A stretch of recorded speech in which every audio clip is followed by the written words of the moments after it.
What's going on, everybody? Republic Cinema here, and in this video we're going to be taking a look at the Transformers Studio Series Age of Extinction High Octane Bumblebee. Well, okay, to be fair, this is the mainline Bumblebee, but this is actually the Studio Series buzzworthy reissue of this figure. Let's just turn the clock back to 2021, where the buzzworthy Bumblebee was going strong at Target. Also, a bunch of hard-to-find mainline releases of movie Studio Series figures ended up making their way exclusively over to Target. This figure was no exception. This version of the high-octane Bumblebee actually originated from a tribute 3-pack all the way back when the marketing for Transformers The Last Knight was going strong. I'm sure if you compared that tribute Bumblebee to this buzzworthy high-octane Bumblebee, you wouldn't be able to tell the difference. They're literally the same yellow color. Fast forward to 2021, he's re-released in a Target exclusive buzzworthy 2-pack along with Studio Series Stinger, and then when that 2-pack officially sold out, it began to increase in value.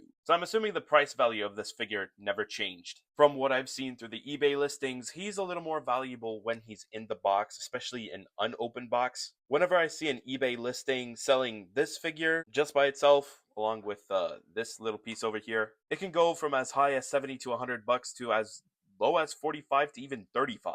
Well, anyways, the bottom line is that this mainline figure ended up making its way over to the Studio Series, but most people don't consider this figure Studio Series, for obvious reasons. Let's take a closer look. The painting and sculpting is very 2010s-ish. I mean, why wouldn't he? This mold came out in 2014. However, there's no denying that this figure still looks aesthetically pleasing, but to most fans, myself included, this mold does not meet the modern standards of screen accuracy.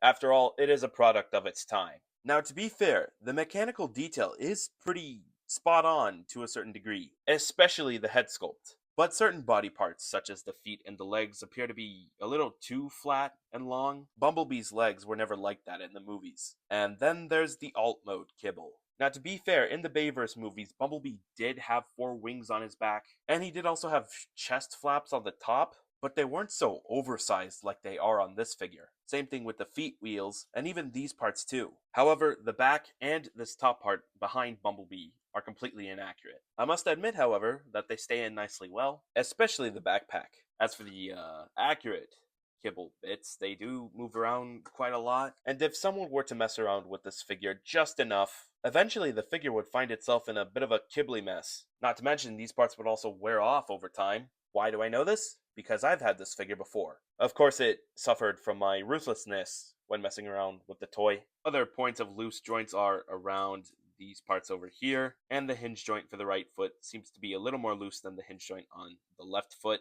Another thing that I'm so confused with this figure is that the feet were designed specifically for whenever the figure is standing in this posture in specific. What if I want my figure standing with his legs in a proper posture? Oh, don't worry, he could do that. It's just his feet look a little off if you look closely. For accessories, this figure does not come with his Stinger cannon, nor does he come with a retractable battle mask. The weapon that he comes with is simply molded onto his left arm. You could always pretend it's a Stinger cannon, but what it is made for is to hold this missile in there, and the missile is supposed to shoot out by simply just pushing on to the missile.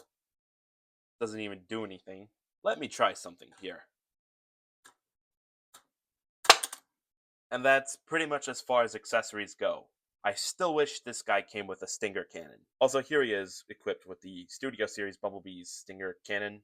One more thing to mention before we move on to articulation, I would like to point out that you can remove these yellow arm guards. So if you want, you could turn Bumblebee's arm into a more battle-damaged arm. Anyways, ball joint at the head. Both wing flaps can move independently forward and backwards. Full rotation at the arm. Shoulders on a ratchet joint can also move out. These annoying flaps can flap forward and backwards. Elbow swivel, bend at the elbow. No wrist swivel, no waist swivel. Legs can spread. Can also move forward and backwards. Thigh swivel, bend at the knee. This long ankle can move forward and backwards. The foot can move up and down. And yeah, that's pretty much it for articulation. Just about as much points of articulation as you'd expect from a 10-year-old toy, because there have been improvements along the way. Anyways, let's move on to size comparison. For Studio Series, here he is next to the 70s Camaro Bumblebee, Dark of the Moon Bumblebee, Drift, Stinger, the KSI Sentry, Lockdown, Galvatron, the KSI Boss, Western Star Prime, Grimlock.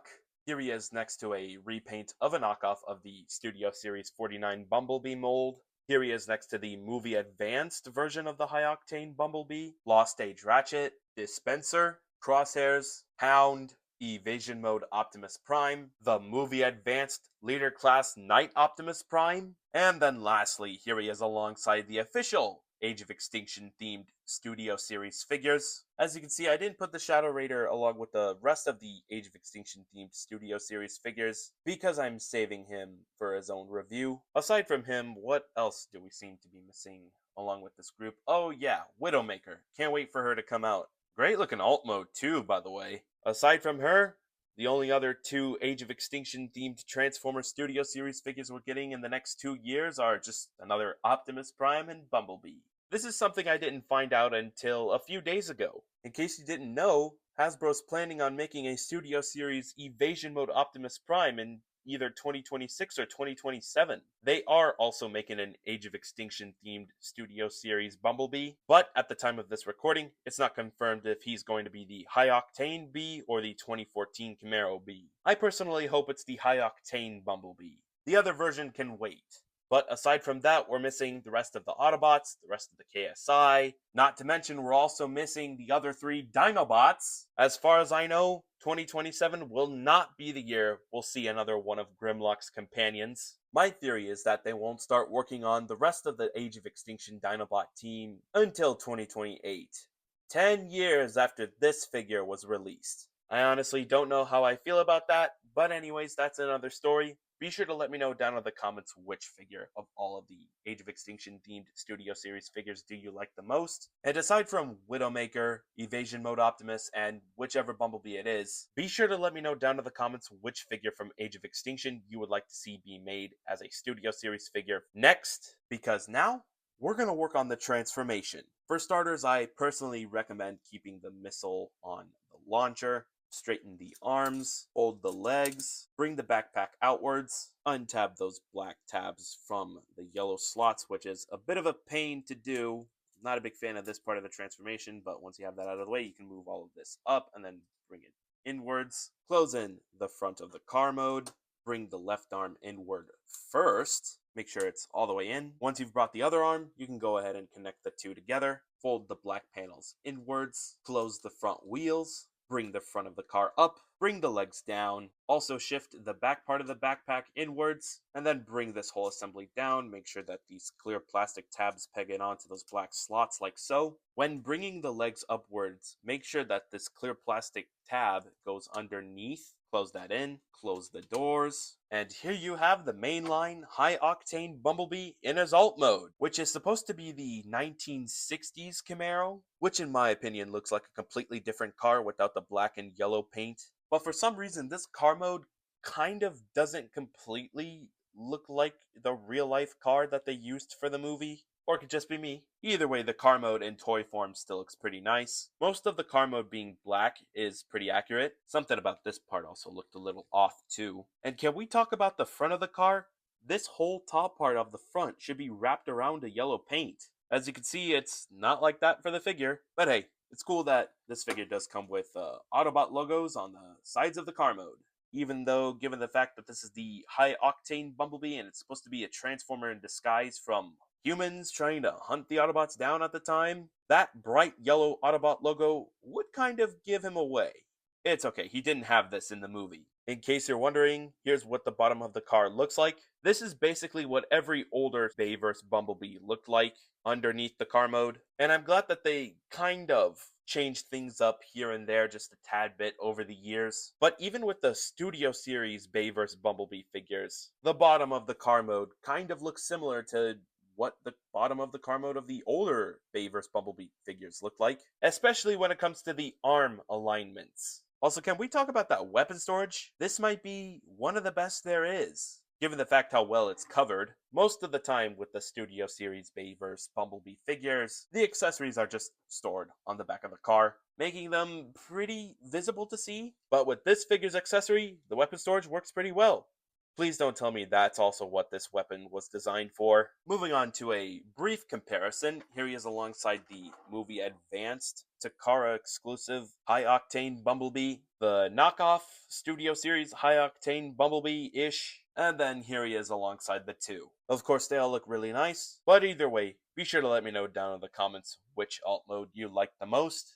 Anyways, I think that's pretty much it. I think that's all I had to say for the Transformers Studio Series High Octane Bumblebee. Well, the buzzworthy reissue. Overall, he still needs an update. This poor figure was brought back from retirement 7 years later, and was sold along Stinger in a 2-pack. Disappointing Transformers fans who thought we were going to get a brand new high-octane Bumblebee mold in the Studio Series. But turns out, as the years go by, it is possible that we might get a Studio Series high-octane Bumblebee in either 2026 or 2027. Would I recommend you pick this figure up still? I'd recommend this figure only if you're looking to completely complete your Transformers Studio Series Bayverse collection. Since this figure was labeled as a Studio Series, let alone him having his own number in the numbering system, he is somehow and somewhat part of the Studio Series, along with other mainline movie Transformers as well. Most of them from the last night. If I were you, I'd personally wait to see what that newly leaked Studio Series Age of Extinction Bumblebee will turn out to be. There's a strong chance that the leaked listing is referring to the High Octane version, as the designers at Hasbro themselves have openly stated that they would like to redo the High Octane Bumblebee sometime in the future. I believe they said that, but at the same time, you never know. You'll just have to wait and see. Be sure to let me know what you guys think about this figure, and if you like what you saw in this video, be sure to slam that like button, share this with your friends as well, turn on post notifications so that way you don't miss another upload. Let me know how I did in this Reviewdeo, and most importantly, be sure to hit that big red subscribe button. And yeah, that's pretty much it. Thank you very much for watching. Teo!